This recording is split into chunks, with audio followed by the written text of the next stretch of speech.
Have you or your loved ones come to the realization that it's time to start thinking about downsizing? It can be a difficult and stressful undertaking both physically and emotionally, partly because you just don't know where to begin, but even more so because you're probably leaving a home that you've been in for many, many years, have created endless memories, and possibly even raised a family there, meaning that you have some very, very deep roots. All this makes for moving and leaving all that behind especially difficult. This is why I'm making this video of the top 10 tips that will hopefully help you on your way to downsizing and also take some of the stress out of your move. With these tips, you can begin the process of step-by-step taking care of the things that will make everything you'll be working on a bit easier to digest and deal with.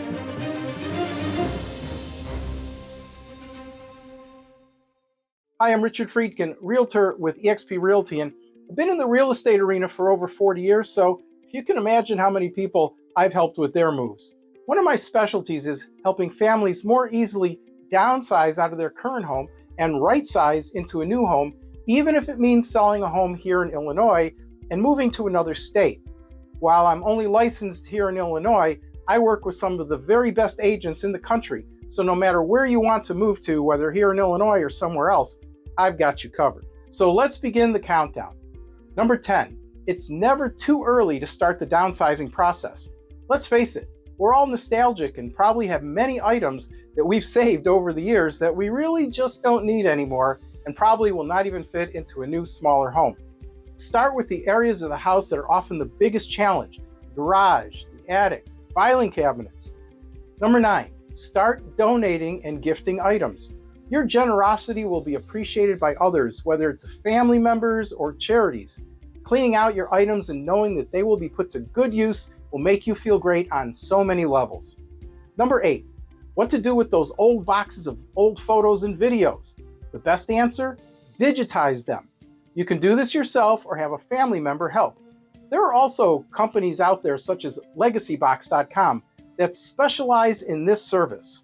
Digitizing your photos and old videos is the best way of preserving and sharing them with family members while eliminating a huge amount of clutter. Not to mention, you'll be preserving their luster for future generations to enjoy. Number 7, okay, let's tackle the books. It's funny, I personally don't have a lot of physical books. I prefer audio or digital books. However, when I'm out showing and looking at homes, I'm a sucker for a home with a library. That tends to be one of my favorite rooms in a house. If you're a collector of books, it will probably take some time for you to pare down your collection. The books you plan on parting with can be donated to libraries, senior centers, or Goodwill. There's also many stores that will buy your books by the pound. You may want to contact a book dealer for any books of value that you may have. Number 6, use it, don't move it. Meaning if you have a supply of canned goods, frozen foods, or paper items, start using these things up now. If you have a lot of these types of items, you may want to consider donating them to a local food bank. Number 5, paint and chemicals. Paint and chemicals in the home will need to be dealt with. You can't leave these items for the new homeowner.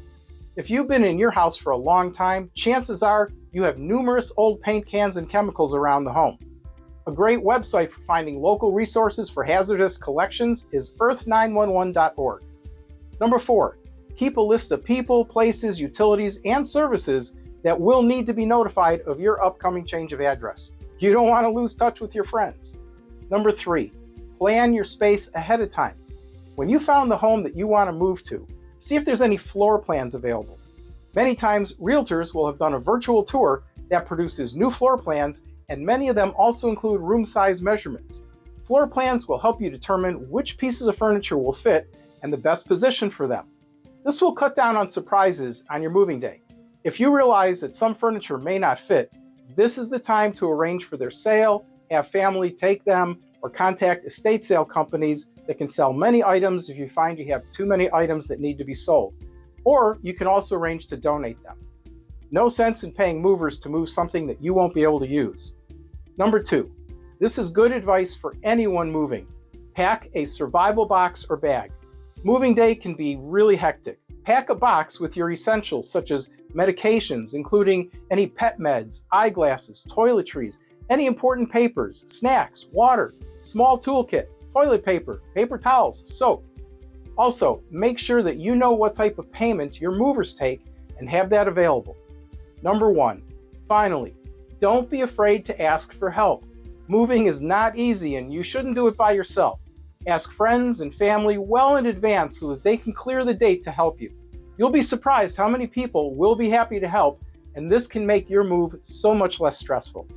As you can tell, there's a lot to think about, and hopefully this will give you a better idea of some of the things that you need to start working on so that they don't all creep up on you at the last minute.